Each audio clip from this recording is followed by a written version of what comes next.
setup that I made about 2 years ago.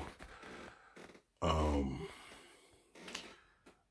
making this video not particularly for this one. I'm gonna leave information at the end for those who's interested in this one. But just to show you that if you guys took some 2x4s and put them up on the frame, see the door moves real freely, not a problem, not an obstruction.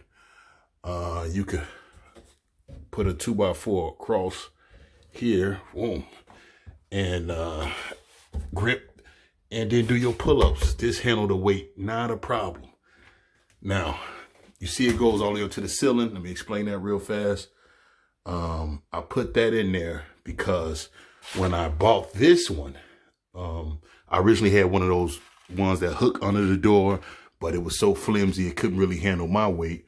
I'm a heavier guy, like 260, 6'1". So I didn't want to leave that and sometime work on it with my son and break it. So I bought something that was weighted at 300 pounds. So it says this. But since this sticks out to about 2 feet, since this sticks out from the wall about 2 feet, when I hold on to here, the leverage is all the way out there. It pulls away from the wall. So it was starting to make the thing move this way. So I extended it all the way up to the ceiling, and I put this bar going across to stop it from going this way because I didn't want it to pull out of the wall. And since I was nailing it directly onto the frame, it's a space between all the way up. So I couldn't just keep nailing straight through. Even though I'm using 3-inch nails and put a lot of nails in it. It holds my weight, no problem. I work on this all the time. I'm able to do like 3 sloppy pull-ups.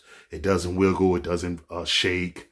One quick note about this, I'm gonna leave information at the end if I can find it on Amazon where I bought it from.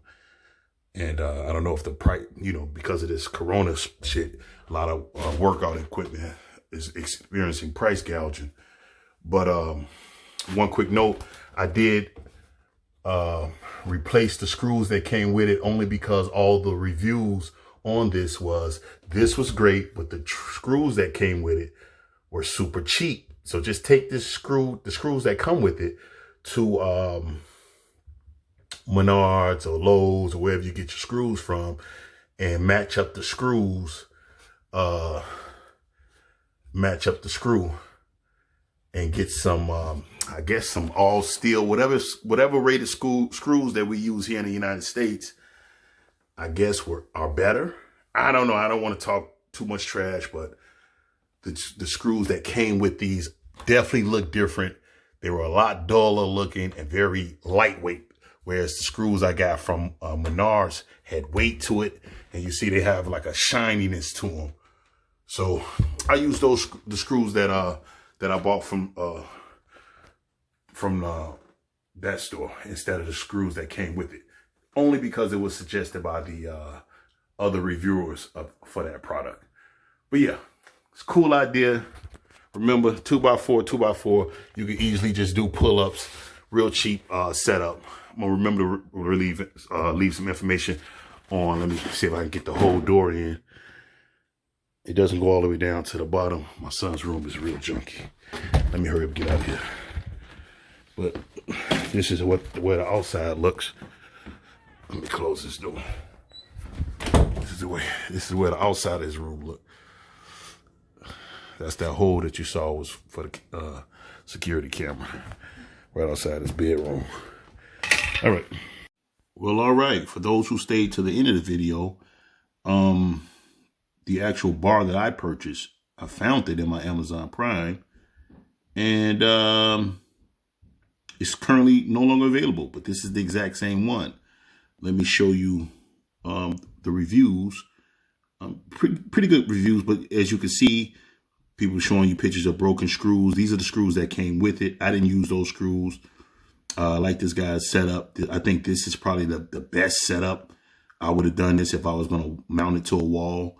where you can connect it to 3 different studs at one time for the maximum amount of weight support. Plus, you're using a wide enough board. You mount this in the middle. I like this setup, very solid setup. Now let's get to the pricing. I know myself, and I know I wouldn't have paid a lot of money for this because I'm just cheap. I'm not gonna pay that $119. So that's definitely not it. It's probably closer to this one. I wouldn't even pay $50. I'm looking at this 34. Yeah, that's what I would have paid. 34. I would have just tested it with that, see if I liked it. If not, sent it back or something like that. If it has a return policy, but I wouldn't have paid none of these prices. This 29 is really calling to me right now, so I probably paid that. So there you go. I know myself. I probably paid $30 for it. It holds up well. Like again, I like that other guy's setup. If he was going to set it up in the middle of something like that.